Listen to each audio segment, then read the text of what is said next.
Testing witness mic, testing, testing for the stenographers. Testing witness mic.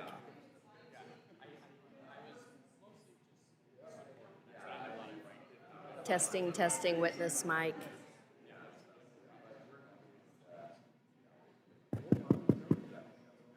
Testing, testing witness mic. 1, 2, 3. Testing, testing witness mic. Is it not coming through?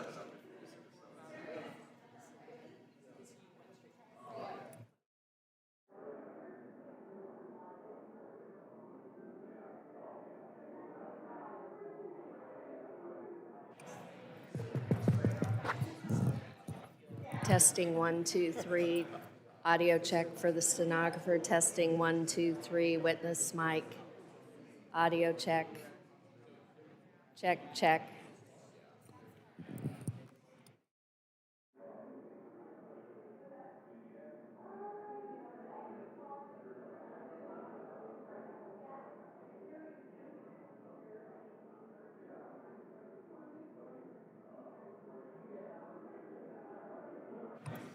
And I would like call him all the time. You had a good resource. Right. So it was the same with like Calc 2 as well. Jack, please explain it to us.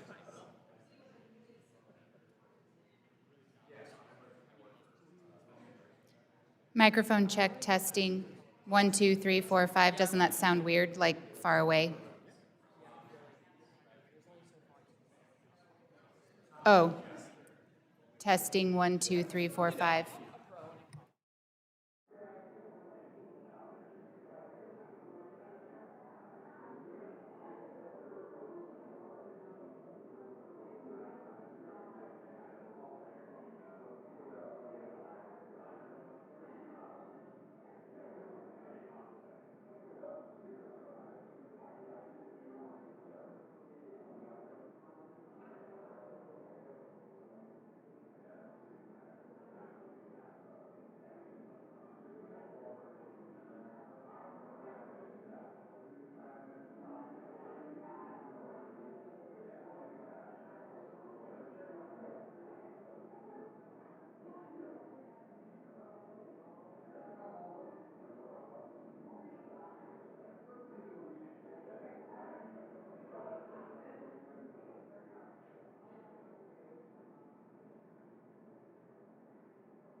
Testing 1, 2, 3, 4. Testing 1, 2, 3, 4.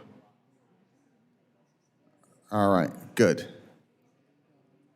Yep, sure. 1, 2, 3, 4, 5, 6, 7, 8, 9, 10. 2167 Rayburn, HOB, U.S. House of Representatives. 1, 2, 3, 4.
9:30 by my watch. Subcommittee on Highways and Transit will come to order. I ask unanimous consent that the chairman be authorized to declare recess at any time during today's hearing. Without objection, so ordered. Also ask unanimous consent that members not on the subcommittee be permitted to sit with the subcommittee at today's hearing and ask questions. Without objection, so ordered. As a reminder, if members wish to insert a document into the record, please also email it to documentsti@mail.house.gov. I now recognize myself for the purposes of an opening statement. Good morning. I want to welcome our witnesses today. Thank you for being here. The issue before us today is how do we ensure that we have the resources to build and maintain a surface transportation system that will meet the needs of our nation and allow us to remain competitive in the 21st century. As most here know, the Highway Revenue Act of 1956 created the Highway Trust Fund to provide a dependable source of funding for development of the interstate system. It was established as a user pays model. Highway users would pay excise taxes on fuel, which would be deposited in the Highway Trust Fund and dedicated to the construction of federal aid highways. Although subsequent acts of Congress increased taxes on motor fuels, imposed new taxes, and expanded programs eligible for funding through the trust fund, the basic construct remains in place today. Highway Trust Fund revenues come from transportation-related excise taxes. The majority of revenues, 84% to be exact, are from federal taxes on gasoline and diesel fuel, and 14% come from heavy-duty related truck taxes. The Highway Trust Fund currently finances most federal government spending for highways, transit, and highway safety programs. Since 2001, however, spending from the trust fund has exceeded revenue deposited into the fund. Beginning in 2008, the trust fund has relied on a total of $275 billion in transfers, mainly from the general fund of the Treasury, to remain solvent. Although critical to the Highway Trust Fund's short-term operations, government bailouts are not a long-term solution, nor do they address the underlying multifaceted and structural problem. First, the purchasing power of fuel taxes, which have remained unchanged since 1993, has eroded by 55% over the last 30 years. At the same time, funding authorized from the Highway Trust Fund for federal aid, highway safety, and federal transit programs has more than tripled. Additionally, more fuel-efficient vehicles and the use of alternative fuel sources have further eroded trust fund receipts. For example, electric vehicle drivers pay nothing at the federal level for their use of roadways. The Biden administration's desired CAFE standards could result in reduced motor fuel consumption of 200 billion gallons by 2050. That's billions of dollars in lost revenue, but not lost wear and tear on our highways. These factors have contributed to the widening gap between Highway Trust Fund receipts and expenditures. Meanwhile, the movement of freight on our roads and highways is expected to increase by 50% in tonnage and double in value by 2050. In terms of highway usage, vehicle miles traveled are projected to grow by 22% by 2049. At the same time, driverless vehicles and other advances in technology are going to change the way freight and passengers move throughout our transportation network. To keep pace with these developments, our system requires sustainable and reliable resources. Unfortunately, the current method of funding our federal transportation programs no longer meets those needs. The Infrastructure Investment and Jobs Act, or IJA, authorized $118 billion in transfers into the Highway Trust Fund to ensure the fund can meet its obligations until the law expires. Beyond the expiration of IJA in 2026, the Highway Trust Fund will once again go broke, requiring additional congressional action to provide solvency for the fund. We need to work together to reform the Highway Trust Fund to ensure that users who benefit from the system pay into the system. A long-term sustainable solution is necessary to provide state, local, and private sector partners the certainty they need to plan and build their projects. We need a solution so that we can build a modern and efficient transportation system to meet the needs of our 21st century economy. Our nation demands and deserves a system that will move people and goods safely and efficiently, expand opportunities across all communities, enhance American prosperity, and ensure American industry and innovation continue to lead the world. Our witnesses will offer potential solutions and discuss innovative new approaches for funding our surface transportation programs.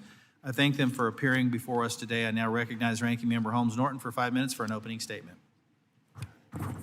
Thank you, and I would like to thank our subcommittee chair, Rick Crawford, for holding this hearing on the status of the Highway Trust Fund. For decades, the Highway Trust Fund has provided a predictable and stable funding source for the construction and maintenance of roads, bridges, transit, and bicycle and pedestrian infrastructure. Transportation projects take time to plan and build. Having a dedicated revenue stream, largely supported by the tax on gasoline and diesel, has allowed Congress to provide states, cities, and transit agencies with the certainty they need to plan and deliver transportation projects. However, because the gas and diesel taxes are flat taxes that have not been adjusted in 3 decades, the purchasing power of that revenue stream has eroded. Improved vehicle fuel economy and the increased adoption of zero-emission vehicles also represent an emerging challenge Congress will need to address. Congress needs to find a solution for the long-time solvency of the Highway Trust Fund. That would mean increasing user fees, or indexing them to inflation. It also might mean transitioning to a new system based on vehicle miles traveled, which several of our witnesses are piloting at the state level. Whatever Congress decides, we need to ensure that our solution meets several criteria. First, we need to provide a sustainable revenue source for the Highway Trust Fund that allows this committee to continue to enact multi-year surface transportation bills. States, cities, and transit agencies cannot build cohesive and functional transportation systems if they do not know how much funding they will receive year to year. Congress must continue to provide that certainty. Second, we need to continue investing in public transportation. Cutting federal support for transit would be catastrophic, not just for transit riders, but for drivers as well. Last Wednesday, here in the National Capital Region, which I represent, Metro carried 440,000 riders on its rail system alone. They have been carrying nearly 400,000 riders each weekday on their bus network. Imagine if even a fraction of those 800,000 transit riders had been forced to drive instead. Everyone would lose out from more gridlock, more pollution, and more time wasted in traffic. We must continue to guarantee strong federal transit funding. Third, we need to continue building for the future. With the passage of the Infrastructure Investment and Jobs Act and the Inflation Reduction Act, Congress took steps to address challenges that have been an afterthought for far too long. We created the first ever highway formula program to reduce carbon pollution. We established 2 new programs to redress the harms caused to neighborhoods that were divided by highways and bear a heavy burden from pollution. We created the Safe Streets and Roads Act for all grant programs to provide safe and reliable transportation choices for more people. Those are not luxuries. Those are essential to building modern-day transportation systems that work for all people and road users and address the challenges of the 21st century. Addressing the solvency of the Highway Trust Fund is not an easy task, but it is an essential one. I look forward to hearing the recommendations and insights from our witnesses today, and I yield back, Mr. Chairman. I thank the gentlewoman, and at this point I would recognize Full Committee Chairman Sam Graves. Although he was unable to join us today due to a schedule conflict, I ask unanimous consent to insert this letter into the record on his behalf. The letter dated October 18, 2023 is signed by a coalition of 24 stakeholders across industry and emphasizes the importance of finding a long-term solution to Highway Trust Fund solvency, including the exploration of a national VMT pilot program. Without objection, so ordered. I now recognize the ranking member of the full committee, Mr. Larson, for 5 minutes. Thank you, Chair and Ranking Member Norton, for having us here today. Today's hearing on the State of the Highway Trust Fund is an opportunity to discuss a critical responsibility that faces this committee. How do we ensure a continued, shared, reliable, and robust funding package for surface transportation projects across the country in the future? States, local governments, tribes, and transit agencies rely on the certainty of funding from the HTF to plan and build road, bridge, and transit projects that support the economy, connect people to jobs, and provide safe transportation. Today's hearing is titled Running on Empty because revenues into the HTF have been insufficient to support bipartisan infrastructure priorities and investment levels set by Congress since 2001, as the chair noted. As a result, Congress has transferred $275 billion from the general fund to the HTF since 2008 to maintain the system of federal support for state and local transportation projects, a system that's been in place since the 1950s. Revenues have not kept pace with investments because Congress last acted to raise the federal gas and diesel taxes, the main sources of revenue for the Highway Trust Fund, back in 1993, 30 years ago. If the federal fuel taxes were indexed, the current rate for gasoline would be over 37 cents per gallon, and diesel fuel would be at nearly 50 cents per gallon. So it's no surprise that we can see the purchasing power of this revenue has deteriorated for over 3 decades. So while the future of the trust fund needs thoughtful consideration, cutting investment in infrastructure is not an option. The bipartisan infrastructure law marks the largest investment in transportation infrastructure since the founding of the interstate highway system and the creation of the trust fund. And we cannot have a big league economy with little league infrastructure. That's why we enacted the BIL to respond to decades of underinvestment at the federal level. Just last week, the Federal Highway Administration announced over $60 billion for roads, bridges, and safety projects distributed by formula to states, so every state in the country sees a direct and demonstrable benefit from the fund. So I'd encourage all members to call your governors and tell them to get that money spent and jobs created in your districts. Even as the federal government operates under continuing resolution, however, dedicated revenues from the trust fund made that announcement possible. This kind of consistent investment should be the norm and not the exception. And thanks to the continuity of the trust fund, states, local governments, and tribal governments go into every construction season with the certainty needed to move ahead on planned projects without delay.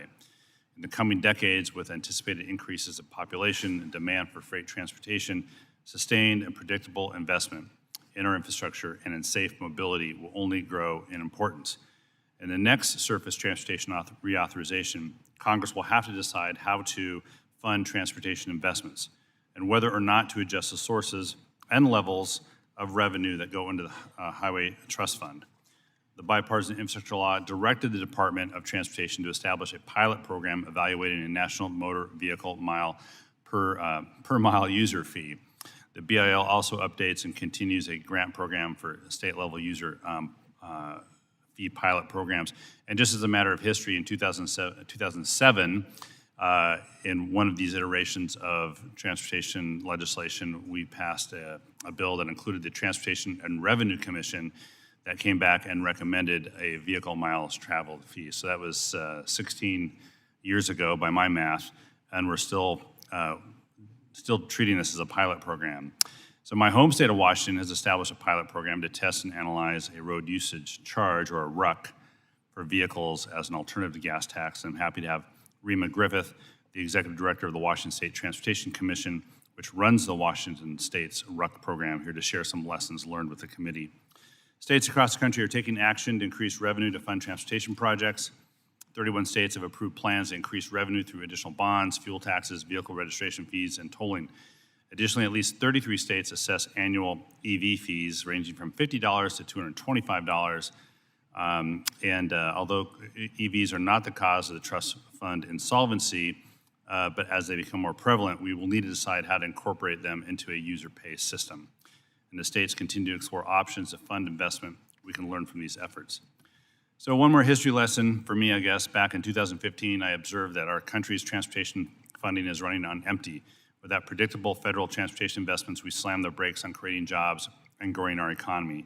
8 years later, I continue to appreciate the sentiment and the urgency with which we must continue to press for a long-term transportation funding solution, and that we carry that forward in today's hearing. So I really do thank the chair and the ranking member for getting this together and getting this started and thinking about this for the next go-around. With that, I yield back. Gentleman yields, thank you. And I want to welcome the witnesses first by saying thank you for your flexibility and your graciousness to help us start early as a result of the pending floor schedule. And with that said, we are on a hard stop at 11. So I would ask you to closely observe the lights in front of you. As you know, just like when you're driving on the road, when it's green, you're good to go. Turns yellow, step on the gas because it's fixing to change. And I would also say, I would also say that in the context of our hearing today, less is more. Mr. Chris Strickler, Director of Oregon Department of Transportation, Dr. Chad Shirley, Principal Analyst at the Congressional Budget Office's Microeconomic Studies Division, Mr. Jeff Davis, Senior Fellow from Eno Center for Transportation, and Ms. Rima Griffith, the Executive Director of Washington State Transportation Commission. Thank you, one and all, for being here, and Mr. Chris Strickler, you are recognized. Thank you, Chair Crawford, Ranking Member Norton, and members of the subcommittee. Thank you for the opportunity to testify on the Highway Trust Fund today. My name is Chris Strickler, as mentioned, and I'm privileged to serve as the Director of the Oregon Department of Transportation, as well as sit on AASHTO's board, representing the state departments of transportation of all 50 states, as well as District of Columbia and Puerto Rico.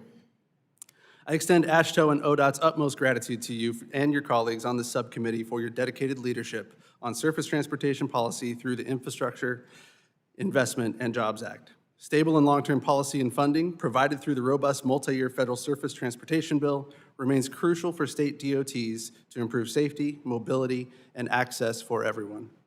At ODOT, our priorities are to provide a modern transportation system, advance equity, and, very relevant for today's hearing, secure sufficient and reliable funding to accomplish these goals.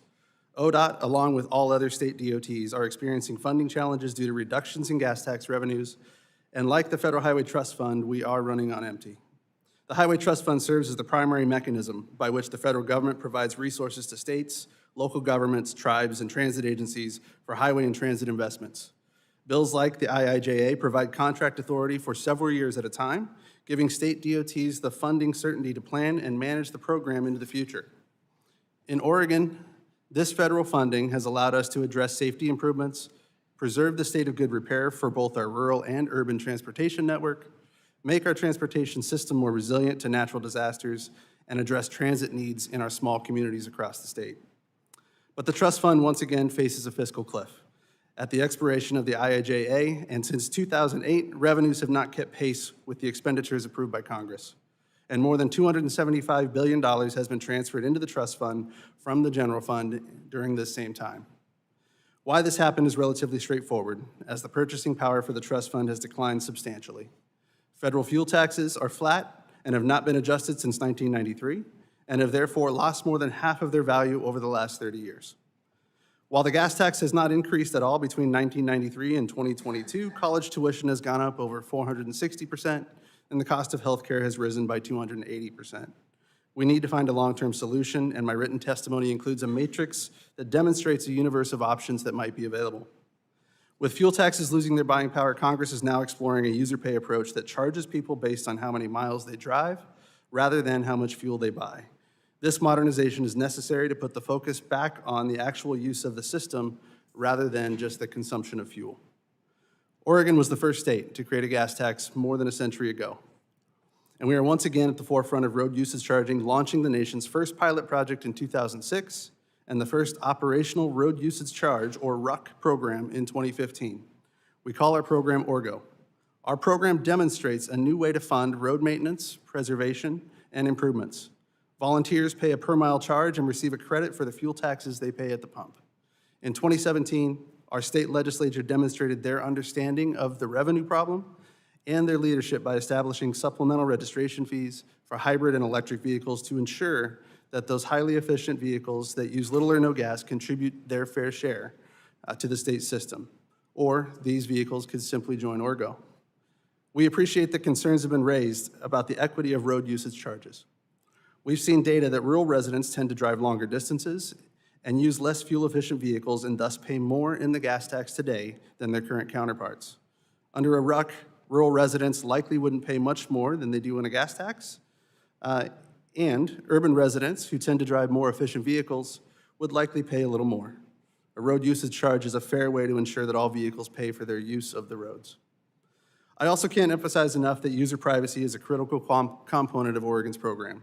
ODOT never receives location data on any vehicle, receiving only aggregated and anonymized data. Our volunteers can choose a GPS base or non-GPS option to help determine their road use.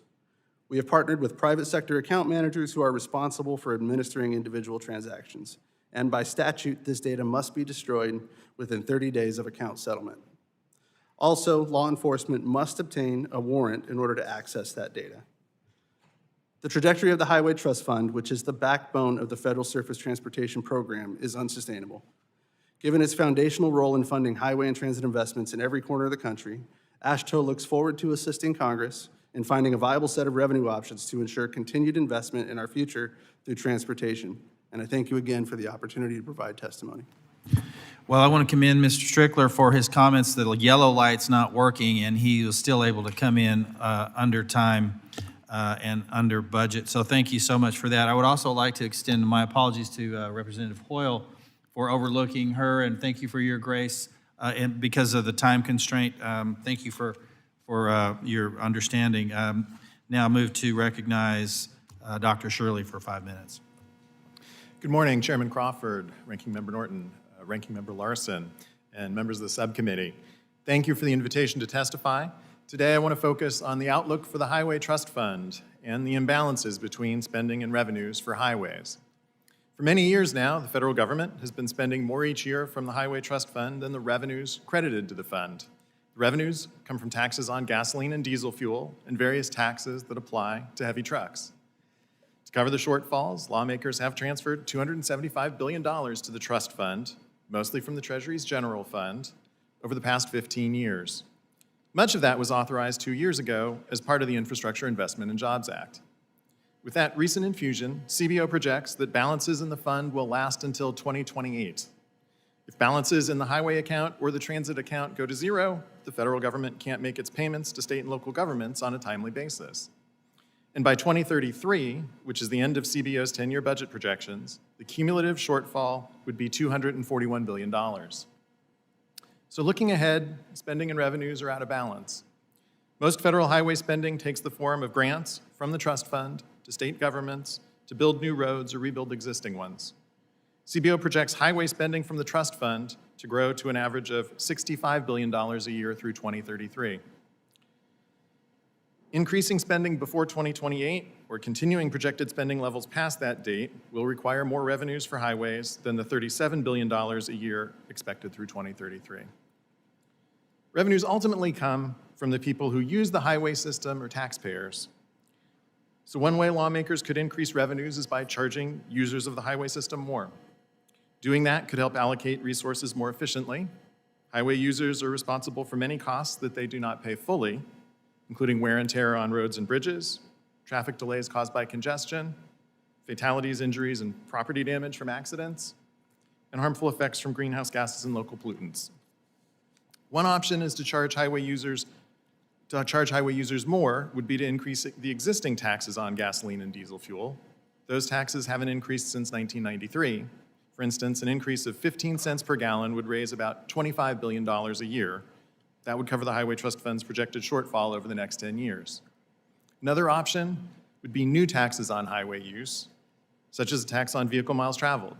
Each penny per mile driven by commercial trucks, for instance, would raise about $3 billion a year, once the practical steps to implement it were in place. Implementing a new tax like this would cost more for the government than raising the gas tax, and it could raise privacy concerns if applied to personal vehicles, depending on how it was implemented. Third option would be to raise a new tax specifically on electric vehicles. In 2022, about 3 million electric vehicles were on the road, representing 1% of the stock of cars and trucks. Even with substantial growth projected in EV sales, the stock of vehicles turns over slowly. A $100 annual fee on EVs would raise an average of $2 billion a year over the next 10 years. Lawmakers could also increase revenues for highways by continuing to make transfers from the general fund or to spend directly from it. That spreads highway costs more broadly across taxpayers. Transfers financed by more federal borrowing would increase federal deficits. Using borrowed funds would boost GDP at first, but it would also reduce the amount of money available for private investment, dampening GDP in later years.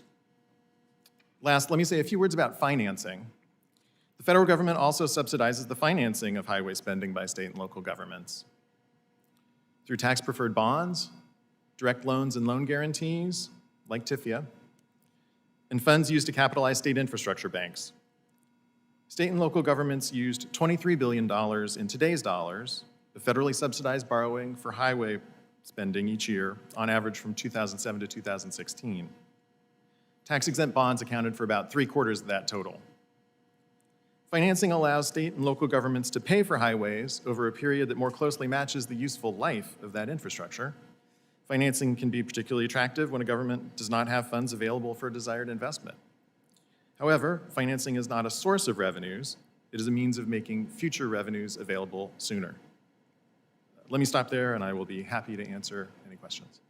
Thank you, Dr. Shirley. Mr. Davis, you're recognized. Chairman Crawford, Ranking Member Norton, members of the subcommittee, my name is Jeff Davis. I'm a senior fellow at the Eno Center for Transportation, a nonpartisan nonprofit think tank founded by traffic pioneer William Eno in 1921. I've been studying the Highway Trust Fund since 1996, and I sat through the markups of the 1998, 2005, 2012, and 2015 surface transportation laws in this very room. The Highway Trust Fund was created by Congress on July 1st, 1956, to reassure the House members who had defeated the 1955 interstate bill that the taxes levied by the revised 56 legislation would be held separately from general revenues and would only be spent on specific highway programs, the user pay, user benefit principle. From that date and through August 31st, 6 weeks ago, the trust fund has received $1.392 trillion in user tax receipts and interest, 83% of which came from motor fuel taxes, and has paid out $1.537 trillion in outlays. This is a cumulative user pay deficit of $145 billion, which Congress has met with general fund transfers. I've got a chart here that shows that after the final bailout transfers, the green columns are the bailout, the blue are actual tax receipts and interest from users, are spending 28. The CBO baseline spending levels, the trust fund will run deficits exceeding $40 billion a year. How did we get here? 3 reasons. First of all, the average rate of increase in vehicle miles traveled declined. During the glory days of the interstate in the 50s and 60s, VMT grew about 4.5% per year, doubling every 16 years. That rate has dropped so that in the last 20 years, the average increase is only 0.8% per year, below inflation. VMT increases were no longer enough to keep receipts high enough to keep pace with inflation. 2, Congress enacted laws mandating more fuel-efficient vehicles. In 1976, the average passenger car on the road burned 7.2 gallons of gas for every 100 miles driven. That's now down to 4 gallons of gas for every 100 miles. SUVs and pickup trucks, they were 9.3 gallons per 100 miles. Now they're down to 5.6. It was a feature of federal energy and environmental policy to reduce the number of gallons used, but it was still a feature of federal transportation policy to base transportation spending on the number of gallons used. The environmental and energy policy and highway policy have been at war with themselves for decades, and the trust fund finally paid the price. And 3, Congress and the President have been collectively unwilling or unable to reconcile receipt levels with spending levels. What to do now? Policymakers need to ask 3 questions in order. The first is philosophical. Should the federal government bother to retain the user pay system for surface transportation? From a truth in budgeting perspective, you should either mend it or end it, make it self-sufficient on user charges once again, or get rid of the trust fund and turn those 5 taxes over to the general fund and everyone go line up at the appropriations window every year. But that would mean this committee would have much less to do. So if you decide to keep the user paid system and the trust fund, then ask yourselves a strategic question. What share of surface transportation programs should users pay, and which specific programs should users pay for versus general taxpayers? Should user taxes be prioritized towards capital or operation and maintenance? Towards large multi-year projects or smaller annual projects? Strictly to national needs or a mix of national and local? And should the relative benefit to the user be considered? At the end of this process, the goal is to get to a number, how much money you want to spend based on taxes from users. And then once you have that number, you can ask yourself the third question, tactical. If you keep the user pay system, how do you raise whatever number of revenue you're looking for from highway users? The gas tax isn't dead yet, but the yields are going to drop each year, and the political appetite to raise the gas tax is appearing to be lacking. States have taken the lead in testing new user pay options by testing ways to charge vehicles by the mile traveled, a VMT fee, also called a mileage-based user fee, or a road user charge. These are promising. The IIJ has mandated that DOT and Treasury conduct a 50-state pilot program to test a VMT fee at a federal level, and they put $50 million in money towards this. However, DOT is almost 2 years behind schedule getting this pilot program started. And if Congress chose to adopt such a fee at the federal level, there would be significant collection costs. I go into detail on this in my voluminous written testimony. In the interim, if Congress does decide to keep the user pay system, something has to be done to ensure that electric vehicles pay their fair share of costs incurred by their road use. Thank you for the opportunity to testify, and I look forward to your questions. Thank you, Mr. Davis. Ms. Griffith, you're recognized. Can you hit your microphone, ma'am? Is it working now? Okay. Chair Crawford, Ranking Member Norton, Ranking Member Larson, and members of the subcommittee. My name is Rima Griffith, and I serve as the Executive Director of the Washington State Transportation Commission. Thank you for the opportunity to testify today on the future of transportation funding and the work Washington State has done on assessing a per-mile road usage charge as a replacement to the gas tax. Vehicle fuel efficiency is on the rise, and alternative fuels are advancing, leading to decline in fuel tax revenues. In Washington State, where the gas tax is constitutionally dedicated for highway purposes, forecasts indicate our gas tax revenues will decrease 50% per mile driven by 2040. Facing this trend, our State Transportation Commission has concluded that we must end our reliance on the gas tax and transition to a road usage charge, or RUC, where drivers pay by the mile rather than by the gallon of gas for their use of publicly owned roads and bridges. We've spent over a decade assessing, researching, and testing road usage charging to ensure our transition away from the gas tax is informed and deliberate, approaching it like a slow turn of a dial rather than the sudden flip of a switch. Our research shows we will need approximately 10 years to methodically transition our statewide vehicle fleet from paying the gas tax to paying a road usage charge. Our research has uncovered many findings. Perhaps the most important one is that road usage charging is fairer than our current gas tax. It levels the playing field, and it ensures all drivers, regardless of their car type, MPG, or fuel source, pay their appropriate share for using the roads. In doing so, road usage charging restores the simple principle of user pay, user benefits that the gas tax once embodied. While most don't think about it this way, we are paying by the mile today under the gas tax. We just aren't paying the same per mile rate. With wide-ranging vehicle fuel efficiency, drivers could be paying nothing for the roads through the gas tax, or they could be paying up to 5 or even 6 cents per mile under our state's 49.4 cent per gallon gas tax. Another key finding from our research is that the lower income households and rural drivers are paying more in gas taxes today than they would pay under a road usage charge. This is largely due to the fact that on average, these drivers tend to drive lower MPG vehicles, meaning they are likely paying in excess of 3 cents per mile today under our state gas tax. Under a flat RUC rate of 2.4 cents per mile, which is what is being considered in Washington State, they would see a tax reduction. For drivers of fuel-efficient and zero-emission vehicles who are paying very little, if any, gas tax today, paying a road usage charge is not a disincentive for them. In fact, these drivers will continue to maintain significant operating cost advantages compared to those driving less fuel-efficient cars when we factor in the cost of fuel and the need to frequently fill up. Also in Washington State, EV owners who pay a road usage charge will no longer have to pay the state's annual $225 EV fee, and hybrid owners will no longer have to pay the $75 annual hybrid fee, which is on top of other state and local registration taxes. Federal investments in state research and testing through the Surface Transportation System Funding Alternatives Grant Program, and now the Strategic Innovations and Revenue Collection Program, have enabled states across the country to pilot test and demonstrate that road usage charging can work and can serve as transportation's next sustainable funding source. And states are moving forward. The states of Hawaii, Oregon, Utah, and Virginia have enacted road usage charging programs. Vermont is in process, and Washington State will be considering legislation in the near future. The partnership between the states and the federal government to maintain our interstate highway system and other critical infrastructure depends on reliable, long-term funding generated by users of the system. The attention Congress is giving this topic today, coupled with investments in ongoing research and preparing for a national road usage charge pilot, is exactly what is needed to help our nation navigate to a more resilient, fair approach to funding our service transportation system. Thank you. Thank you all for your comments. Ask unanimous consent that the witness's full statements be included in the record without objection. So ordered. Ask unanimous consent that the record of today's hearing remain open until such time as our witnesses have provided answers to any questions that may be submitted to them in writing. Without objection, so ordered. Also ask unanimous consent that the record remain open for 15 days for any additional comments and information submitted by the members or witnesses to be included in the record of today's hearing. Without objection, so ordered.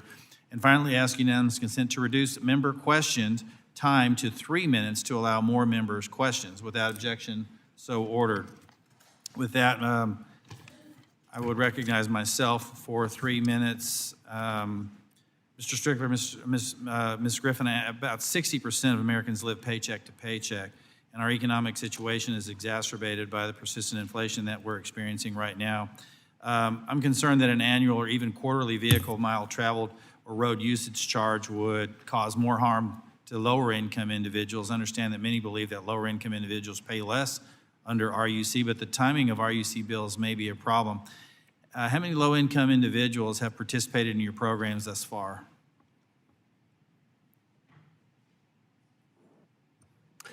Mr. Chair, thank you for the question.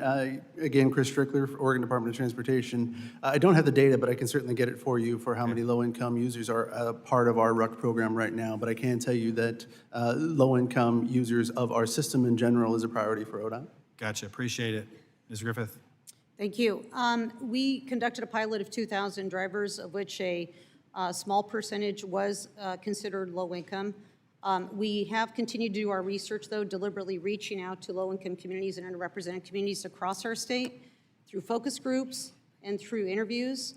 We continue to get input from them, and through that education process, we have learned a lot around their challenges, but also what we can do to make sure it is equitable going forward. So I'm concerned about what would happen if an individual couldn't fully pay off their RUC bill. Any considerations there? Yeah, in Washington State, there are options and there are levers that policymakers don't have today with the gas tax. For example, with road usage charging, lawmakers could choose to cap the amount of total RUC charges a driver incurs each year. They could exempt certain levels of income from paying a RUC or perhaps offer a discount. These are options we don't have today under the gas tax. It's collected at a flat rate at the rack. Thank you. Did you want to add to that, Mr. Strickler? Yes, just a quick addition, Mr. Chair. In our program is voluntary, and so at this point, it's not a problem that we've experienced, but we understand the importance of it as well. Okay, excellent. I'm in the interest of time, I'm going to yield the balance of my time and recognize Ms. Norton. Thank you, Mr. Chairman. Mr. Strickler, transit provides social benefits through reduced congestion and improved air quality, yet we have witnessed periodic attempts in Congress to eliminate the federal funding for public transit from the Highway Trust Fund, based on the argument that these funds should only go toward helping drivers. Would eliminating dedicated transit funding from the Highway Trust Fund help or hurt drivers? Mr. Chair, Ranking Member Norton, thank you for that question. What we know about the transportation system is that each of the parts is intricately linked. And so the drivers rely on the users for the transit system and vice versa, frankly, in order to make the entire transportation system work, as well as our active transportation uses for bicycles, pedestrians, et cetera. So unequivocally, reducing the funding for transit agencies would hurt the overall transportation system and should continue to be part of the dialogue. Thank you. Ms. Griffith, your testimony notes that the Washington State Transportation Commission has researched the equity impacts of road usage charges on lower income and underrepresented communities. How could road usage charges affect lower income individuals who already spend a disproportionate amount of their income on transportation costs? Thank you. As I mentioned in my testimony today, those drivers are paying indeed a lot at the pump in gas taxes. Our research indicates that households less than $50,000 will see a reduction in gas taxes owed or in taxes owed. While modest, we estimate that it's around $7 per 10,000 miles driven. So while maybe not a lot, it is important when families counting every penny. We would also indicate that in our research, we did take a close look when we talk about quote-unquote transportation costs. What do we really mean by that? And what we learned is that households that make less than $30,000 per year, 40% of their total household cost is attributable to transportation. That is a significant portion of that household income. When we expanded and looked at what that transportation cost component was made up of, we learned that only 4% was attributable to gas tax or RUC, or equivalent RUC rate. 95% was attributable to the cost of owning a vehicle. So these are important takeaways for us as we think about making policy and looking at ways we can indeed help people who need some relief on the tax side as we assess the equity and impacts of a road usage charge. Thank you, Mr. Griffith. I yield back. Gentleman yields, Mr. Webster. Thank you, Mr. Chairman. Mr. Davis, I sponsored the Federal Infrastructure Bank Act with Congressman Allred, and it's referred to this committee. Its purposes is to provide infrastructure money in lieu of anything else that might be out there. So it would be non-federal money, non-tax money. It would just be free money provided by investments made by everything from, I guess, retirement funds to rich people. I don't know. But anyway, it would do that. But some community banks have said that they're concerned about competing with federal infrastructure bank. And so I just wondered, do you know any banks that loan to infrastructure projects right now? In terms of actual financial institutions regulated by the Fed banks, no. There are several multinational wealth funds and things like Macquarie in Australia springs to mind that invest in these funds, but not banks per se. But there are large financial entities that do invest in these projects. However, loans have to be repaid. So there has to be a revenue stream from whether it's a toll or something else, to repay those loans in order to make them attractive to whoever's going to make the loan. And that's always been the problem, is that federal restrictions on tolling can hamstring the abilities of local governments to provide the revenue stream to repay infrastructure bank loans.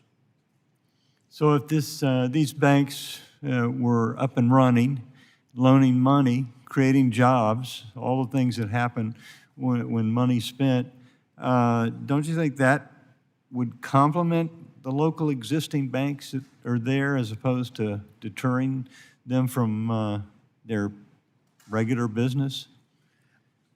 I don't see how regular banks, like whether your local bank or Citigroup, would have much conflict with a federal infrastructure bank. They're two different lines of business. But again, the federal infrastructure bank would have to loan to projects that would eventually be repaid, so there have to be a revenue stream somewhere. And also, the infrastructure bank relies on the federal government borrowing money at the lowest interest rate possible and then loaning it back out to people at a slightly higher interest rate. But as you've probably noticed, the federal government's borrowing costs aren't what they used to be even 2 years ago. So the interest rates have gone up to the point where you've got to take a step back and double check to make sure that some of the assumptions in infrastructure bank proposals from years past are still valid. Thank you very much. Yield back. Gentleman yields, Mr. Larson. Thanks. Ms. Griffith, thanks for coming today. In Washington State, our state constitution says gas tax has to be used for transportation. Is it the commission looked at whether or not you move from a gas tax to something called a RUC? Is that an equivalent as far as the constitutional requirements in our state, or does that, I don't know if any other state has that issue, but have you looked at that, whether or not we need to change the state's constitution to accommodate so that the money goes to transportation versus siphoned off by the legislature for general fund purposes? Yeah, we have assessed that, and we believe that in order to ensure the same treatment of the RUC as we do gas tax, it would require a constitutional amendment. However, the legislature could codify in law, of course, provisions to protect those dollars for those intended purposes. But ultimately, we do believe they would have to do a constitutional amendment if they wanted to have it in the same requirement as gas tax. Yeah, that which legislatures codify, they can decodify Correct. as well. Yeah, Yes. right. Happens around here sometimes. With regards to, you talked about disproportionate impacts. Has your pilot looked at rural versus urban or rural suburban urban impacts of the, looking at your 2,000 or so participants? Did you try to create a broad base of folks that would fit all these categories?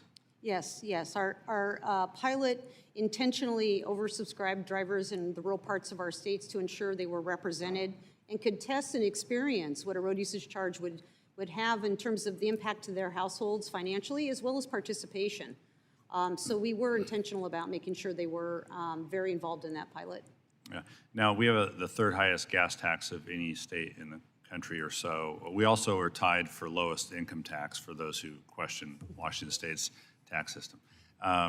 So you're all welcome to move to Washington State and not have any state income tax.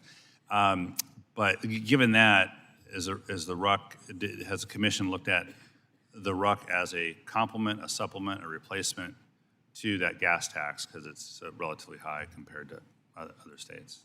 Yes, so the legislature directed and has stated intent over and over that it would be a replacement to the gas tax. So as we contemplate a transition, a slow transition, where the gas tax would remain in place for some time, and I will note Washington State has leveraged its gas tax revenues quite heavily with bonds, so we do have a long runway in terms of repaying and defeasing those. However, when we think about that, we tested in our pilot, and we believe this would be the case in an actual program where drivers would continue to fill up at the pump and pay those gas taxes, but they would receive credits for the gas taxes paid towards their RUC charges. So in essence, drivers would see incremental payments being made towards those RUC charges, minimizing the bills that they would get or the balances owed on those RUC invoices. Yeah, great. Thanks. Thank you. You'll bet.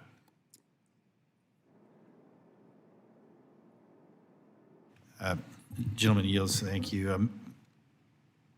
You okay with recognizing Ms. Chavez-Durima? I got so lucky today. Thank you. Director Strickler, thank you for being here and representing Oregon. I think it only can be a benefit that there's other Oregonian in the House, Val, and so there's 3 of us in this room to get it figured out. So thank you. Mr. Strickler, Director Strickler, thank you for appearing before the subcommittee. As you know, Secretary Buttigieg came before the full committee last month, and it's no surprise that I'm going to spend my time today with ODOT's plan to impose tolling on Oregonians. You know I oppose tolling. We discussed many concerns when you visited my office in March, and since then, the list of reasons of tolling have grown. Mr. Strickler, I hope you took a few minutes to watch the exchange with Secretary Buttigieg regarding tolling. The Secretary emphasized the importance of following federal laws governing the process, and this includes conducting that meaningful public outreach. He stated that tolling must meet certain federal requirements for the U.S. Department of Transportation to sign off on it. I also wrote a letter to the Secretary to summarize how ODOT's tolling's rollout has deeply been flawed and mishandled. My letter recently relayed recent concerns from meetings with mayors, public comments from Clackamas County and other communities. So let's start with the environmental assessment for 205, or rather the draft EA, as it's technically called, issued in February. That EA firestorm of opposition from county and city leaders. They pointed out the congestion will not be resolved by tolling. Traffic will divert from the highways and nearby cities and county roads. These communities are not equipped to handle that increased traffic volume. Letters also raised questions about ODOT's modeling and the lack of cohesive mitigation strategy. There are concerns about accommodating those with financial hardships as well, not to mention hardworking Oregonians who are dealing with inflation in the economy. As of today, ODOT cannot unequivocally present the plan for tolling. ODOT has downgraded tolling on I-205 to just the Abernathy Bridge without a third lane, but we must wait for the supplemental EA for those details. And as for the regional mobility pricing project, there are multiple options still under consideration. I'm going to skip a couple of things because we're on limited time. So for the first question, does ODOT intend to officially respond to public comments on that EA for Clackamas County and the affected cities? And do we have to wait for that supplemental EA? Chair Crawford, Congresswoman, we do intend to respond to the public comments as part of the EA process, and we continue to evaluate different options associated with each of the toll-related projects moving forward. When can we expect to see ODOT to move past the various proposals and present the final tolling plan for I-205 and I-5? Yeah, Congresswoman, at this point, as you know, the evaluation period going through the EA right now is really to gather that data, gather the public input, and to have the conversation with each of Director Strickler, this has been going on since March. I really want to kill this bill, and I would expect that you're going to help me do that. With that, I yield back. Gentlewoman yields. Mr. Pappas. Thank you very much, Mr. Chairman. I appreciate the comments of the panel here today. I think while we might not leave with all the answers, we certainly help us understand the problem and the questions that we can continue to refine as we do our work moving forward. Obviously, the solvency of the Highway Trust Fund is so critical to all of our states in ensuring that projects can continue to move forward. And I will also just add that on the other side of the ledger, as we think about equity and sustainability in terms of the revenue, we should also think about how we modernize the highway formula, which disadvantages a number of states, including mine, and that's something that we have to continue to focus on. Ms. Griffith, maybe I could start with you. I appreciate the ways in which the states have been laboratories on this issue because the same forces that are impacting the Highway Trust Fund at the federal level are obviously hurting our state budgets when it comes to transportation funding. One of the issues that I hear about in my state all the time is privacy and concerns around that. Could you talk about in your pilot how you work to address privacy concerns, and is that a hurdle that can be overcome? Thank you for that question. Yes, it's been a focal point, an important point that we address, and we are ready to address it. It's largely solvable through an approach of offering drivers options for how they would participate in a road usage charge program, how they would remit their miles, essentially. You do not have to use GPS in order to do a road usage charge program. In fact, in Washington State, we are looking at the foundational approach to a road charge being a simple odometer read that could be self-reported by drivers online when they go to renew their vehicle tabs, making it very easy for drivers to comply. But also there are ways you could use technology to support that and make it easy for drivers through either taking a photo of your odometer and texting it in. So there are ways to validate and ensure there's not tax evasion associated with self-reporting. It does happen to be also the most effective, cost-effective and efficient way of doing it. So we feel that it's a foundational, important point that drivers have the choice between if they'd like to use GPS or a technology approach or their vehicle's telematics to remit their miles, or if they would like to go with a more what we call manual approach of simply reporting your odometer. This gives drivers the opportunity to customize how they would participate, and it removes the concerns that many would have utilizing GPS.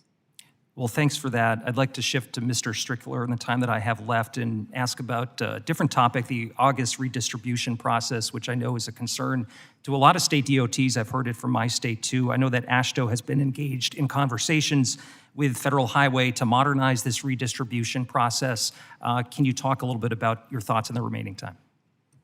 Absolutely, and I'll be brief as well. I think the greatest concern for state DOTs is being able to actually obligate and spend the funds that come in through the redistribution process. So I think my primary comment would be to ensure that we can obligate it under a timely fashion as opposed to all upfront. Thank you. I yield back. Gentleman yields. Mr. LaMalfa. Thank you, Mr. Chairman. Appreciate it. I was noting different taxes that my colleague from Washington was talking about a while ago here. And California, indeed, my home state, has the highest gas tax, highest car tax, highest cap and trade, carbon tax, and the highest income tax, pretty much. So it's a lot of laughs when we talk about having to raise something and take that back to my home state. But anyway, I do want to point out for heavy-duty trucks and trailer vehicles that there's a federal excise tax specific to them of 12% on a new vehicle, 12%. Now, we want to promote newer, cleaner burning, safer, better trucks to be on our highways, and so the disincentive for that is to hit them for a 12% tax on the purchase of that new vehicle. And as we note with the other forms of taxation with the Highway Trust Fund, there's a user pay, user benefit aspect to all the other different forms of it. And this one here is not a user pay, user benefit, because it's indeed every time you buy one of those new vehicles, if you should choose to do so. And also we see that it's cyclical because of truck sales are going to be more or less move with the economy, move with the amount of goods that are going into a particular time. Like truck sales weren't great during the COVID fiasco, so it's not not a source of funding that is constant or steady as it might be more so on other forums. So I think it's very important that when we have this discussion here on the Highway Trust Fund and the continuity of the revenue on that, we also look at a way to relieve the burden on people that would buy new trucks and check out my bill, HR 1440, that would remove that tax and distribute that burden over a wider population. So indeed, with it being inconsistent like that, you really can't count on what's going to be in the trust fund. I think that's a big thrust of what we're trying to do here today in this conversation. So, I wanted to pose this to Ms. Griffiths and Mr. Strickler. At the state level, as you implement transportation projects, how important is it to have the consistency of funding when planning projects that use funds out of the Highway Trust Fund? As it relates to consistency and reliability in the funding, I think I can say pretty directly that it's really important that we rely on that. I often say that we have a long time frame on our transportation projects. Sometimes they take much longer than most folks would anticipate. A lot of processes involved in making sure that we get it right, and so that consistency and reliability is extremely important for us as we deliver our program. 3 minutes flew by. Ms. Griffith, you want to touch on it? Just a Quick answer, Ms. Griffith.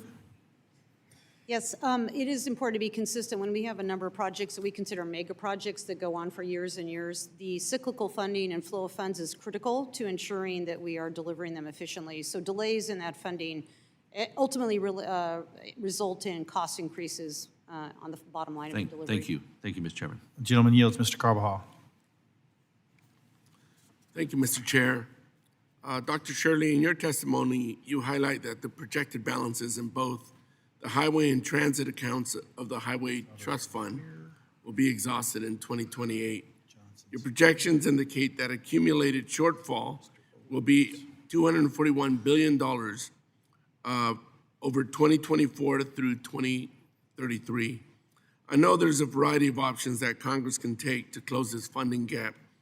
I have introduced H.R. 3360, the National Infrastructure Investment Corporation Act of 2023, with Representative Webster, as he touched on it earlier, to establish a national infrastructure bank to help leverage private dollars and provide local governments with another financing tool for necessary infrastructure projects.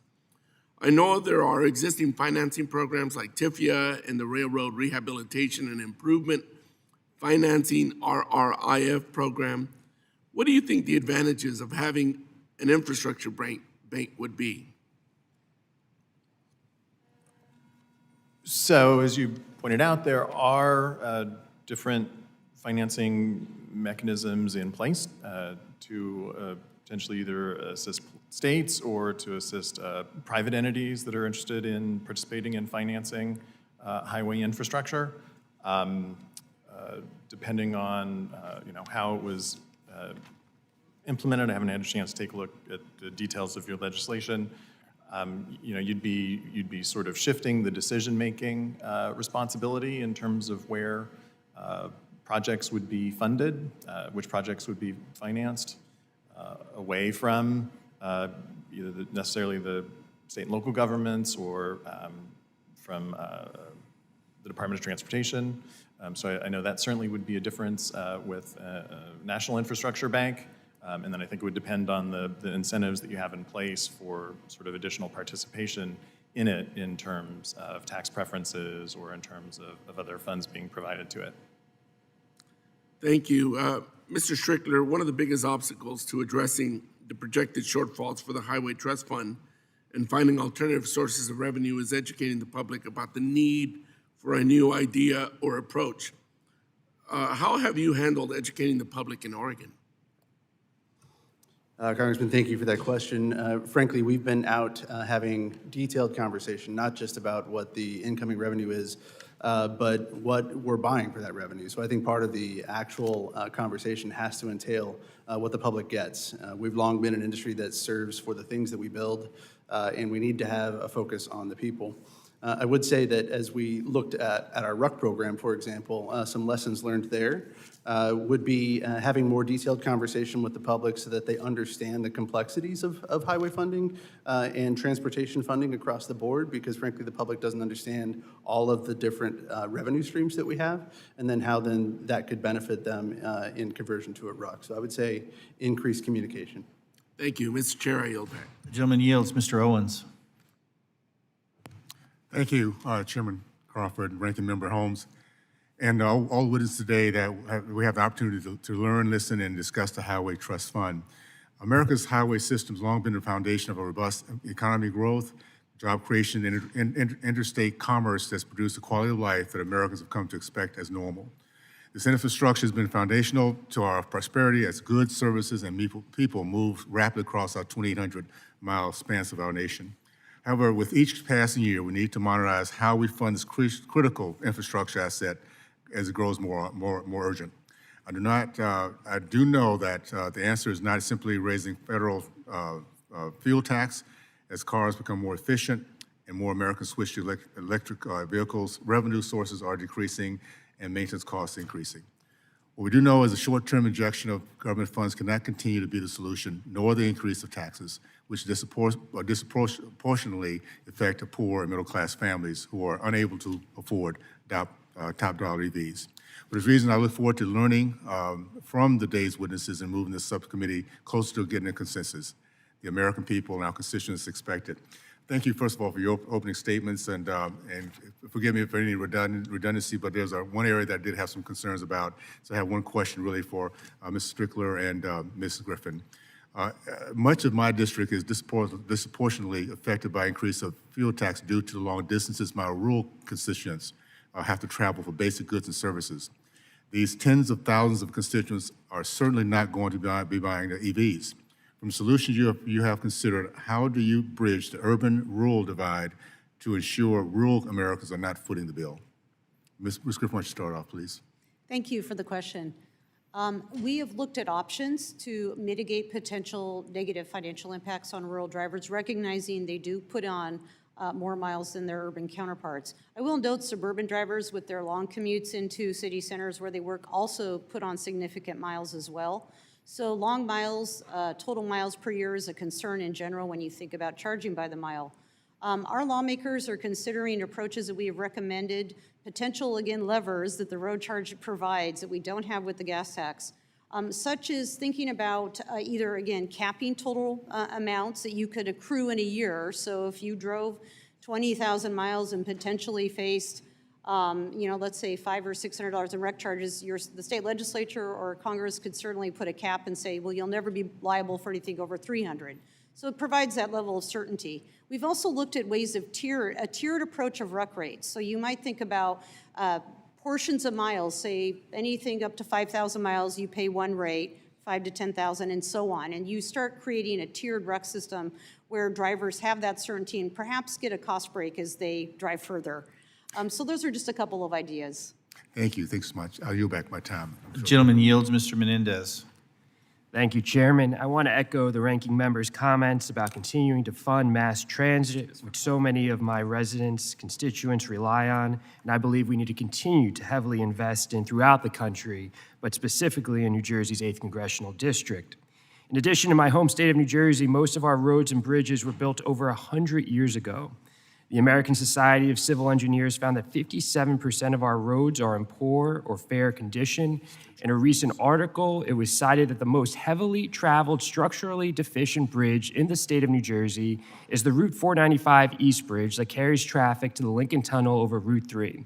Built in 1951, it is used by over 137,000 vehicles a day. So this is critically important that we continue to fund these projects. Capital projects are critical for my state and district to repair our deteriorating infrastructure. Mr. Strickler, how does the Highway Trust Fund help state DOTs plan for capital projects to improve infrastructure, even when the federal budget and therefore the future of federal grant programs is uncertain? Congressman, I would say that the most important aspect is it allows us to plan over longer periods of time. And so the contract authority that comes with the Highway Trust Fund allows us to project into the future the projects that are coming down the pike. I will say that, as you've just described, I think every state has difficulties in funding some of their larger projects, and that will continue. But funding all of the system on the transit side as well as the roadway improvement side and preservation, I'll assert, in a project like you just described, is vitally important. If we don't have the long-term contract authority that allows us to extend beyond a year or two, then it's much more difficult to plan for those projects because they do take quite a bit of time and a considerable amount of public dialogue to make sure that we get them right. Absolutely. We're seeing that right now in New Jersey with a plan that the state DOT has. There's community input, there's planning, there's environmental considerations, right? So we're talking about years of planning. That planning includes a significant amount of money that goes into the planning, not just the construction. So we're talking about a minimum 5 to 7 years for any project of this size and scale. That's correct, and I'm aware of other projects that take even longer. And again, part of the dialogue really does inform what the right outcome is, because these investments will be in place for a century. And so as we look If done properly and planned properly, exactly. Just Correct. to sum it up quickly, what would eliminating the Highway Trust Fund mean for states' ability to plan multi-year transportation projects? I'm sorry, I didn't hear the beginning. Sure. What would eliminating the Highway Trust Fund mean for states' ability to plan multi-year transportation projects? Great question. It would be extremely detrimental because it would limit our ability to plan into the future and start some of the projects that take those multi-year investments in time and energy and communication with the public. Absolutely. Thanks so much. I yield back. Gentleman yields. Mr. Johnson. Mr. Davis, I thought one of the most striking parts of your testimony was walking through the fact that by 2026, the deficit in the trust fund is going to be 40% a year. That's how upside down we are. And of course, getting much, much worse in the out years. You talk about potential replacement revenues.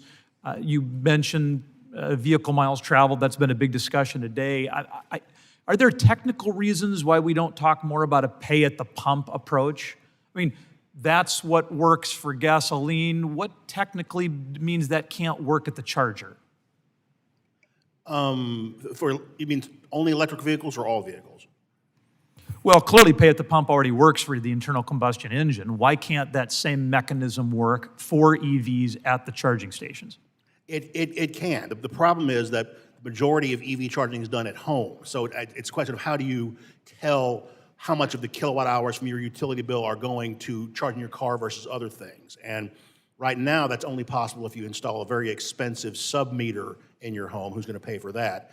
And so that is the issue. There are also potential privacy issues on looking at that. So that is the biggest holdup. But pay at the pump at a public charging station is certainly consistent with the user pay principle. But you talk expensive infrastructure and privacy, but don't we have those same concerns that a vehicle miles travel? I mean, you're going to have technology in the vehicle if it's really on the basis of how many miles they're driving, right? That's got to be hardware and software, and that's certainly a privacy concern.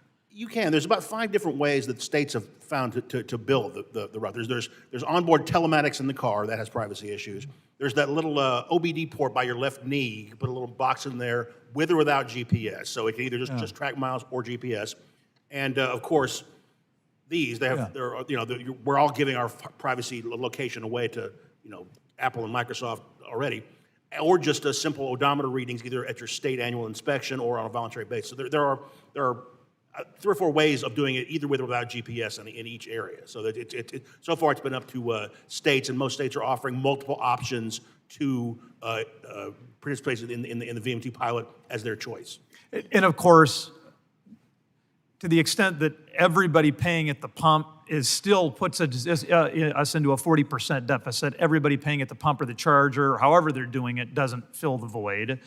I mean, you say that if we can't fix it, we really need to end it. That's a pretty dramatic suggestion, isn't it? It's budgetarily honest. If you're going to keep $43 billion a year is what the current taxes are bringing in indefinitely, and we're spending $77 a year right now is the new contract authority for FY24. So if you cannot take 43 up or bring 77 down, then at least just have the general fund money appropriated through the regular budget process instead of these off-budget transfers into the trust fund. And my time has expired. Thank you, Mr. Chairman. Gentleman yields. Mr. Garcia. Thank you, Mr. Chairman and Ranking Member Norton. It's a pleasure to be here today. In discussing the funding structure of the Highway Trust Fund and how it should adapt to progress in the transportation industry, we're getting to an important underlying question about the direction of the Highway Trust Fund itself. As we heard from our witnesses, the Highway Trust Fund was created in 1956. The most recent structural changes were in 1982 when the current 80-20 split was established. That is, 80% for highways and 20% for public transit. So to summarize, we have a 40-year-old structure couched in a 70-year-old paradigm that is still dictating the present and future funding priorities of our nation's transportation system. Those outdated paradigms have proven inadequate. They've contributed to crumbling public transit, sprawl, and traffic congestion, and they're at odds with the ongoing and necessary push toward multimodal transportation. Since communities of color and low-income people disproportionately rely on public transit, supporting car alternatives is a matter of racial equity and economic opportunity. So, getting back to the HTF, since 2008, it's been sustained through a series of general fund transfers rather than user fees. That means that taxpayer dollars are supporting a fund whose outdated paradigms are increasingly at odds with the needs of communities across the country. My question here is for you, Ms. Griffith. Earlier this year, Washington State DOT Secretary Roger Millar said at an AASHTO conference, quote, "There's no way that we can grow our highway system to keep up with increasing congestion, so we need to think about our transportation infrastructure in smarter ways, ways to get more out of what we have. When we need to add capacity, we need to be strategic about it and multimodal about it." End of quote. My question is this: how would shifting the funding split in the Highway Trust Fund toward transit and active transportation investments and less toward highways positively help accomplish the goals of Secretary Millar, what he laid out? Thank you for the question. While I cannot speak to Secretary Millar's comments, I do believe that there are opportunities to think about creating a funding system for the future transportation system, and I think your points are well taken. What the right mix or percentage splits are, I think, is something I would leave to the deliberation of Congress to determine.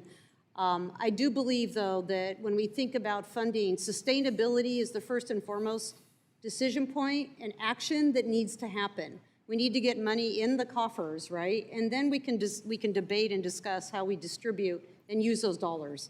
So for us, the priority is to first create a sustainable funding source, like road usage charging, so that we at least resolve the threat to the revenue coming in, and then we can shift to how we're going to allocate.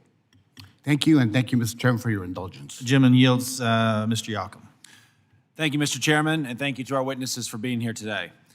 I believe our true north for infrastructure funding should be a user-pays system with no general fund transfers.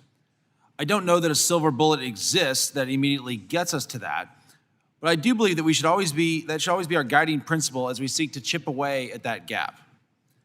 Electric vehicles aren't covered by existing fuel taxes, and so 33 states have instituted annual electric vehicle registration fees in an attempt to capture that lost gas tax revenue. My home state of Indiana charges $150. Mr. Strickler's home state of Oregon charges $110. And Ms. Griffith's home state of Washington charges $225. Dr. Shirley, your testimony indicates a $100 federal EV registration fee would raise about $2 billion, which would put roughly on par with the heavy vehicle use taxes contribution to the Federal Highway Trust Fund. Again, I'm not talking about silver bullets here. Mr. Strickler and Ms. Griffith, do you agree that your state's registration fees ensure electric vehicles pay their fair share of infrastructure funding? Mr. Strickler. Congressman, I would say that our states and our legislature has recognized that paying the fair share is an important question, and they have acted accordingly. Great, thank you. And Ms. Griffith? I would say it depends on the use of the roadway, right? And that's why we have seen Plug in America, Seattle Electric Vehicle Association, and others advocate for road usage charging over these flat fees to ensure that they do pay for the roads they use. Great, thank you. And in either of your opinions, have these fees prevented or slowed electric vehicle adoption, starting with you, Mr. Strickler? I don't think they have slowed the adoption. Great, thank you. And Ms. Griffith? Yeah, I don't think there is any correlating data that would suggest that. Great. The Sierra Club has said that these fees are being pushed by big oil. Mr. Strickler, did big oil play a role in influencing Oregon to adopt its EV registration fee? That's actually not a question that I can answer cohesively. I wasn't here in 2017 as they passed the legislation, but they did recognize, frankly, that the cost overall for EV registration should be commensurate with the use, and did their very best to make that calculation. And Ms. Griffith, do you believe that big oil played a role in ensuring that Washington, in your state, instituted these fees? I cannot speak to the intent of why the legislature enacted the fee, although I can say that they have dedicated those funds to purposes to support electric vehicle charging. Thank you. And very briefly, there was an article in the Washington Post the other day, and its premise is that electric vehicle registration fees are nothing more than a Republican tool in the culture wars. Mr. Strickler, are these a Republican tool in the culture wars? Is this part of the culture wars in your state, in Oregon? I would say my state tackled it from the position of equity, recognizing that each of the different vehicles should pay their fair share. And Ms. Griffith, was this part of the Republican culture wars in your Quick state? answer. Yes or Quick no? answer, Ms. Griffith. I believe that the electric vehicle fee was put in place to provide funding for EV infrastructure. Thank you. I'm glad we can clear that up, and Mr. Chairman, I yield back. Thank you. Gentleman yields. Mr. Stanton. Thank you very much, Mr. Chairman, for having this important hearing on the Highway Trust Fund. Thank you to the witnesses for being here today. In the bipartisan infrastructure law, we voted to invest in our highways and transit, putting important resources in the Highway Trust Fund and other transportation programs. That was necessary, and we are already seeing such positive impact in our communities. But even with this investment, my home state of Arizona is doing more with less, as the current funding formulas continue to rely on the woefully outdated census data from 2000 and traffic volumes from that same period. This disproportionately impacts states like Arizona and the Phoenix metro region, which has the highest population growth in the country. Tying these 20-year-old population numbers to investments for the next 5 years hinders our ability to tackle our significant and growing infrastructure needs, like the expansion of I-10. Federal legislation should reflect current conditions and be responsive to the needs of fast-growing states like Arizona, which has experienced huge population growth, more than 2 million people just since 2000. Mr. Stickler, as you know, the federal highway formulas that distribute funding from the Highway Trust Fund have not been changed for over 20 years. This means states like mine that continue to see tremendous increases in our population do not receive funding from the Highway Trust Fund that reflects this growth. How do you suggest we adjust funding formulas to account for population growth to keep up with the rate of inflation and rising construction costs? Congressman, thank you for the question. I'd submit that the actual equation and split is probably more something for Congress to negotiate. But I will say that every transportation department across the country needs more revenue. And so in order for us to keep pace with what we have for a deterioration of assets, we do need more, whatever the equation ends up being.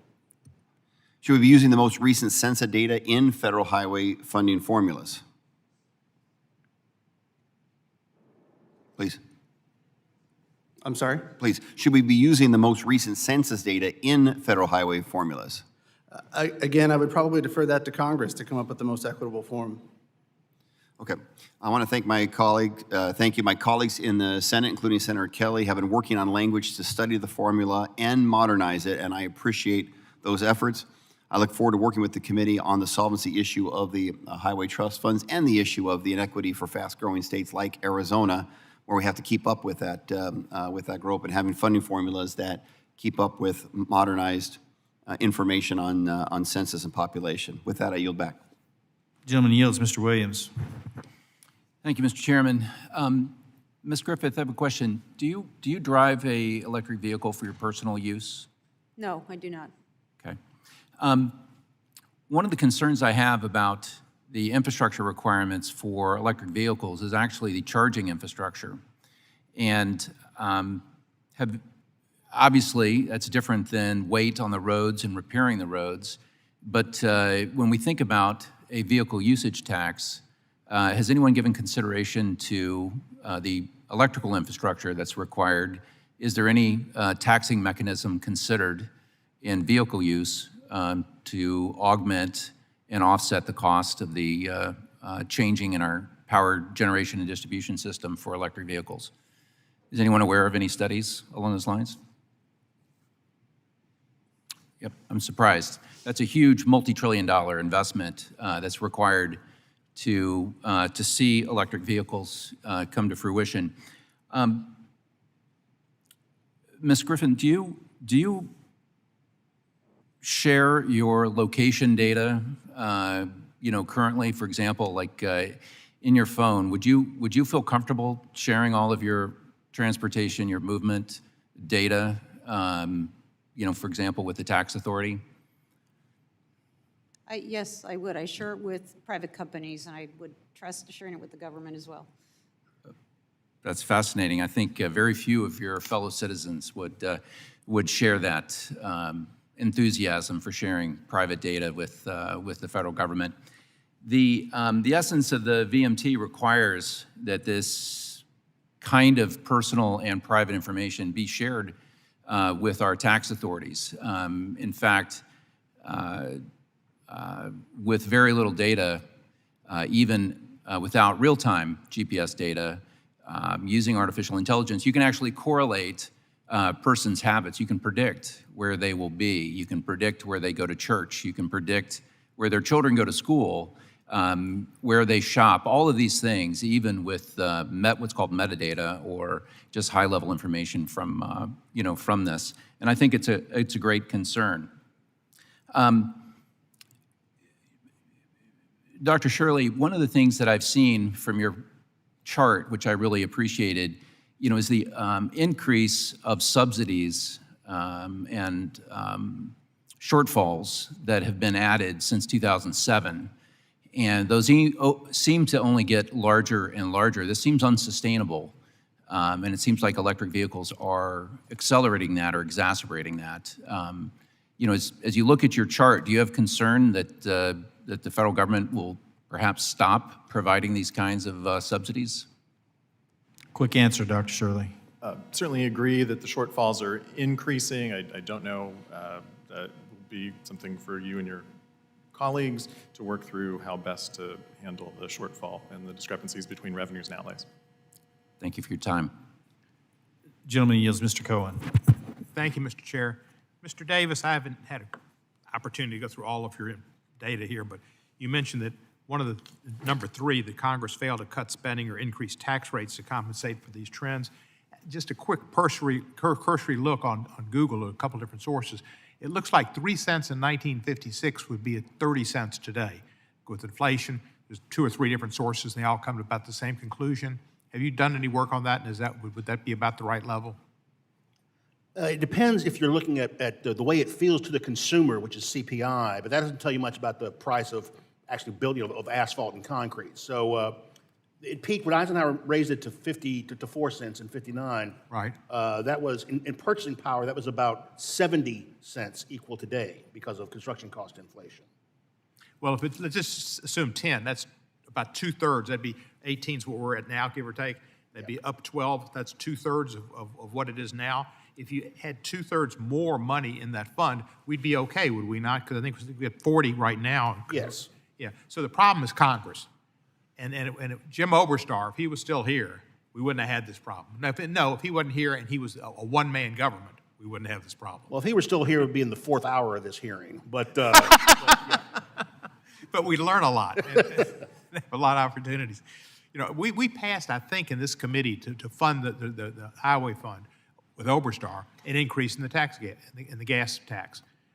That's the last time I think we did it. Well, but again, as I recall, Mr. Rangel was then chairman of Ways and Means and was not as completely on board with the idea as this committee was, and the buck stops over at Longworth with them. So that was part of the problem, is that this committee controls the spending side of the trust fund, but Ways and Means controls the revenue side. So when they disagree.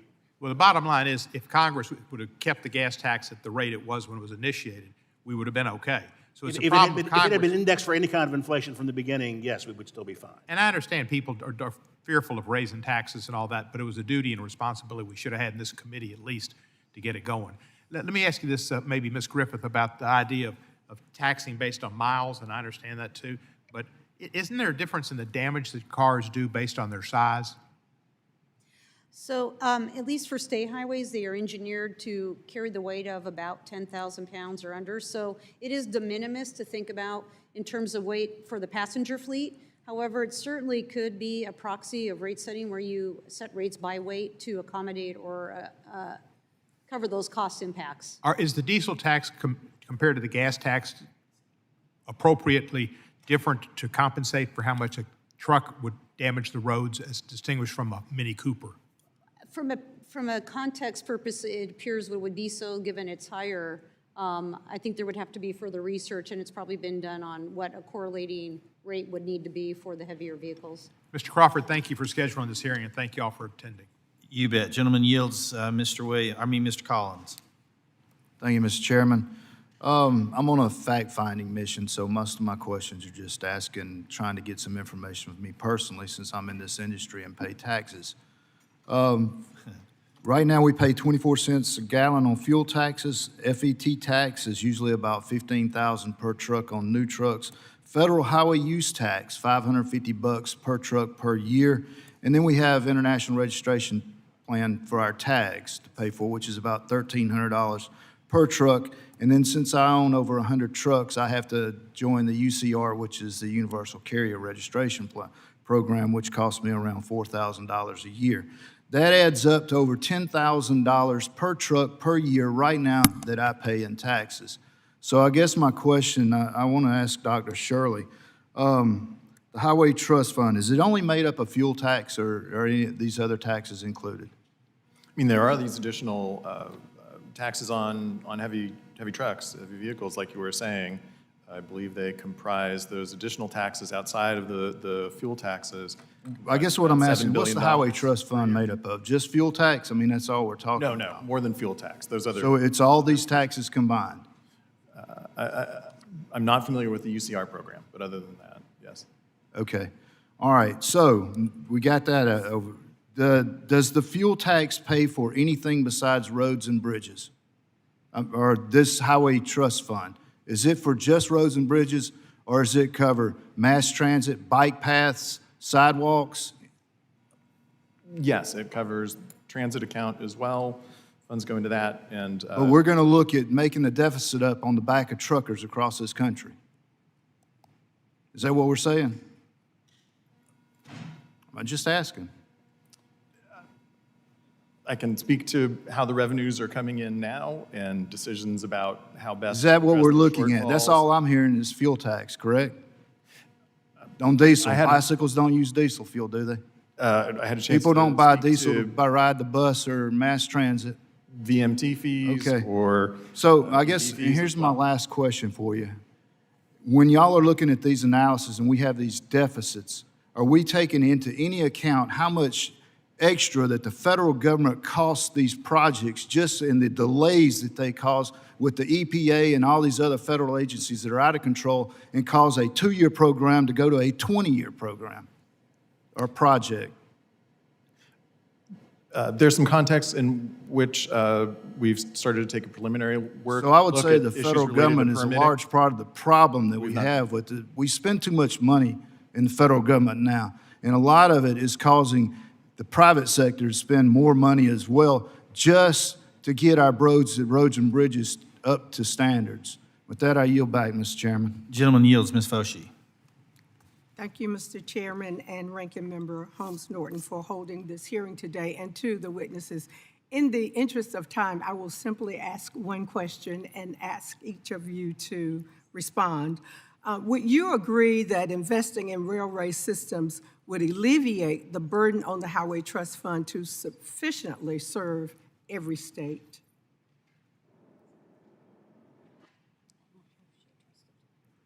Could you say it again, please, ma'am? Again, would you agree that investing in railway systems, if that would alleviate the burden on the Highway Trust Fund to sufficiently serve every state? I don't know that, again, if you're talking intercity passenger rail like Amtrak or rail-based mass transit systems within an urban area, but either way, it doesn't really change the fundamental revenue problem that we're only taking in 43 from user taxes, $1 billion a year, and we're paying 76, 77 billion a year on something. And whether you switch that something from being highways and mass transit to railroads or whatever, as the Senate voted back in 97 or 98 to actually dedicate a half cent of the gas tax to railroads, to Amtrak, and that got lost in conference. So, but whatever you're spending it on, it doesn't really matter because that's not going to bring any more revenue to that 43 billion a year number. And as long as we're running that systemic deficit, I'm not sure how it balances out. Would anyone else like to respond? Thank you. Does the gentlewoman yield? She does. Thank you. Thank the gentleman, Mr. Duarte. Thank you. Thank you, Mr. Chair. Thank you to the witnesses for being here today. I represent a rural district just outside of the San Francisco Bay Area, and we have quite a few commuters, lower income commuters that go back and forth. And I'm very, very concerned that a mile formula will quickly evolve into a congestion pricing formula to disadvantage lower income commuters from getting to the optimal jobs and at the optimal times they need to be there. Do any of you have quick comments, because I have another question, on where commuter pricing, congestion pricing is impacted and being utilized, and how we can make sure that if we go to a miles traveled formula, we don't invite a congestion pricing mechanism to quickly follow? I will just say in Washington State, my organization is the toll authority for the state, and we've recommended that tolling and road usage charge remain separate. Road usage charge is being looked at as a foundational replacement for the statewide system, replacing the gas tax. So we do not recommend they be mixed or utilized in the same way. So I agree with my Congresswoman Chavez DeRemer on tolling. I'm against that too. Mr.